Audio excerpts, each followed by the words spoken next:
स्पष्ट कर देना चाहूंगा कि लोकतंत्र राष्ट्रीय एकता के लिए खतरा किस प्रकार है। इसके समक्ष मैं अपना प्रथम बिंदु रखना चाहूंगा। लोकतंत्र में राजनीति करने वाले राजनीतिक नेता जो जाति और धर्म की राजनीति करते हैं और लोगों के बीच एक नफरत का माहौल बनाते हैं, जिससे राष्ट्रीय एकता कहीं ना कहीं राष्ट्रीय एकता को खतरा होता है। और इसके बाद मैं दूसरा बिंदु अपना रखना चाहूंगा। लोकतंत्र में लोगों को आरक्षण दिया जाता है। आरक्षण जब से आया है बड़ा विवाद का मुद्दा रहा है, और जिनको मिलता है वो कहते हैं कि हाँ ये मिलना चाहिए, ये सही है, और जिनको नहीं मिलता है वो ये कहते हैं कि नहीं मिलना चाहिए, और अगर मिलना भी चाहिए तो हमें भी मिलना चाहिए। इसका एक उदाहरण हम देख सकते हैं फरवरी 2016 में जाट आरक्षण, जो इतना हिंसक रहा कि जिसमें 30 से ज्यादा लोगों की मौत हो गई और 200 से ज्यादा लोग घायल हो गए। उनकी मांग थी कि उनको ओबीसी समुदाय में शामिल किया जाए, जिसके चलते ये आरक्षण हुआ।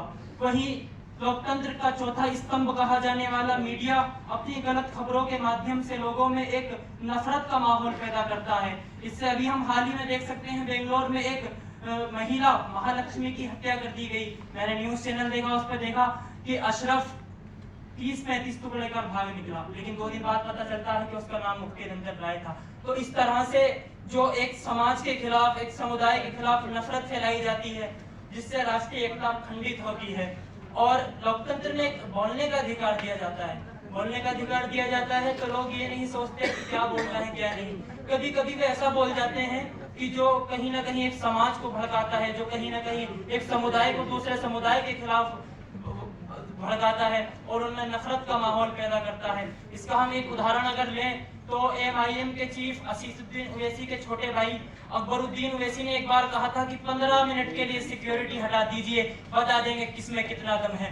तो अध्यक्ष महोदय, उसने कहीं ना कहीं लोगों में एक नफरत का माहौल पैदा किया, उसने कहीं ना कहीं लोगों में एक हिंसा का माहौल पैदा किया, तो जो राष्ट्रीय एकता के लिए खतरा पैदा करता है, जो राष्ट्रीय एकता को विखंडित करता है।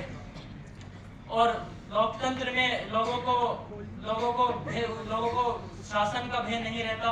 और इसका उदाहरण हम देख सकते हैं 2019 से पहले जम्मू कश्मीर में लोगों के हाथों में पत्थरों को थमा दिया गया और अपने ही जवानों के प्रति उनको भड़काया गया। तो अगर हम इन बिंदुओं को देखें तो हम इस निष्कर्ष पर पहुंचते हैं कि लोकतंत्र से कहीं ना कहीं हमारी जो राष्ट्रीय एकता है वो कहीं ना कहीं खतरे में है, हमारी राष्ट्रीय एकता को कहीं ना कहीं नुकसान पहुंचा है। ये सब हम लोकतंत्र के कारण देखते हैं। इसी पर मैं अपने वक्तव्य को समाप्त करना चाहूँगा। धन्यवाद।